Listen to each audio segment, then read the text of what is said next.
앞서 들으신 대로 오늘 삼성전자가 대대적인 사장단 교체를 단행했습니다.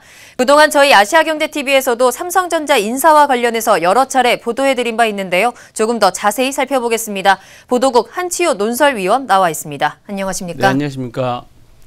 네, 삼성전자가 파격적인 사장단 세대 교체를 단행했습니다. 이유는 뭘까요?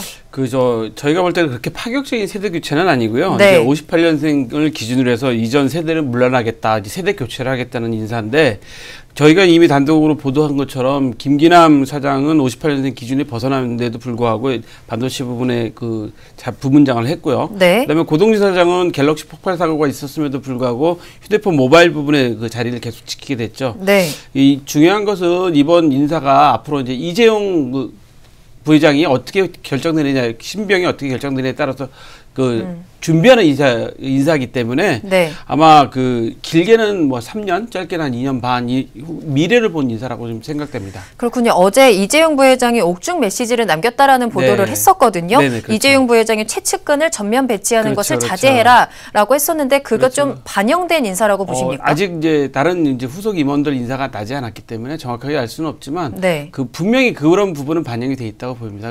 그리고 이런 인사를 할 때 실질적인 삼성전자의 경영 책임을 지고 있고 경영 실권을 가지고 있는 이재용 부회장의 의사가 없이는 이렇게 인사를 할 수가 없죠. 그렇군요. 앞으로 조금 더 지켜봐야 될 것 같습니다.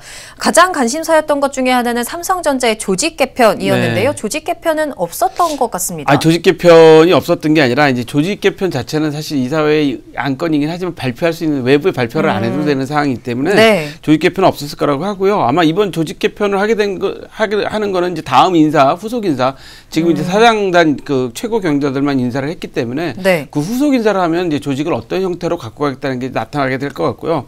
근데 이 조직 개편의 중요한 건 뭐냐면 이제 그룹 전체의 컨트롤 타워를 만들어 주느냐 안 만들어 주느냐 그런 부분인데 그거는 이제 며칠 더 저희가 그 후속 인사를 지켜봐야지만 정확하게 알 수 있을 것 같은데 아마 분명하게 저희가 이야기할 수 있는 거는 아마 삼성전자 조직 개편이나 인사 이동이 네. 이재용 부회장의 앞으로의 신병에 관련된 부분도 포함되어 있고 그것뿐만 아니라 삼성 전체의 컨트롤 타워를 하는 역할을 하느냐 여기에 핵심이 맞춰져 있다고 생각하시면 될 것 같습니다. 그렇군요. 이 부분에 대해서도 앞서 저희가 미래 전략실이 부활할 가능성이 있다라고 보도를 있을까라는 네. 가능성을 좀 보도한 적이 있었잖아요. 꼭 미래 전략실이라는 이름을 붙이지 않더라도 네. 삼성전자 내에서 자체적으로 조직 개편하는 거는 뭐 외부에서 간섭할 수 있는 상황이 아니기 때문에 자체적으로 그 업무를 맡게 된다든가 그 일을 하게 되면 실질적으로 되는 거기 때문에 굳이 미래 전략실이다라고 이름을 안 붙여도 그런 역할을 하는 조직은 분명히 만들어야 되고 만들 필요성도 있어 보입니다. 네, 알겠습니다.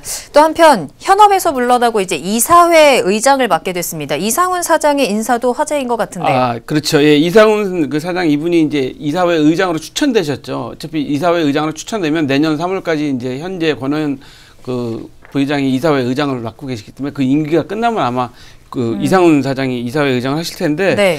표면적으로는 이사회 사장으로 되면서 일선으로서 물러났다고 아까 우리 보도에서도 말을 했지만, 사실은 이상훈 사장은 CFO입니다. 네. 쉽게 말해서 회사 전체를 기술 개발이나 마케팅을 하신 분이 아니라 전체를 자금을 관할하는 CFO이기 때문에, 네. 아마도 이상훈 사장이 이제 이사회 의장을 하게 되면 모든 이제 현안에 대해서 다 CEO들로부터 보고를 받을 수가 있는 위치에 있기 때문에 네. 실제로 이상훈 사장의 역할은 더 강화됐다고 보는 게 맞다고 봅니다. 그렇군요. 표면적으로는 경영 일선에서 물러난 것 그렇죠. 같지만 사실상 더 강화된 그렇죠. 역할을 예. 부여받았다. 예. 자, 마지막으로 향후 계열사 인사에 대해서 전망한다면 어떻게 볼 수 있을까요? 현재 육헌표 S1 사장, 그다음 홍원표 SDS 사장, 정현호 전 미래전략실 인사팀장 이런 분들 인사는 아직 결정이 안 났거든요. 그러니까 네. 현재 이제 삼성전자 인사가 올해 한참 만에 난 거기 때문에 후속적으로 계열사들 각종 CEO들 인사뿐만 아니라 임원들 인사까지 다 나게 되면은 이제 삼성이 앞으로 이재용 부회장이 없는 상태에서 어떻게 갈 것이냐라는 진용을 짜는 인사가 확정될 것으로 보이기 때문에 네. 아마 분명히 컨트롤 타워는 만들어질 것으로 봅니다. 네, 여기까지 듣겠습니다. 이번 주에 나올 삼성전자의 후속 인사도 지켜봐야겠습니다. 지금까지 한치호 논설위원이었습니다.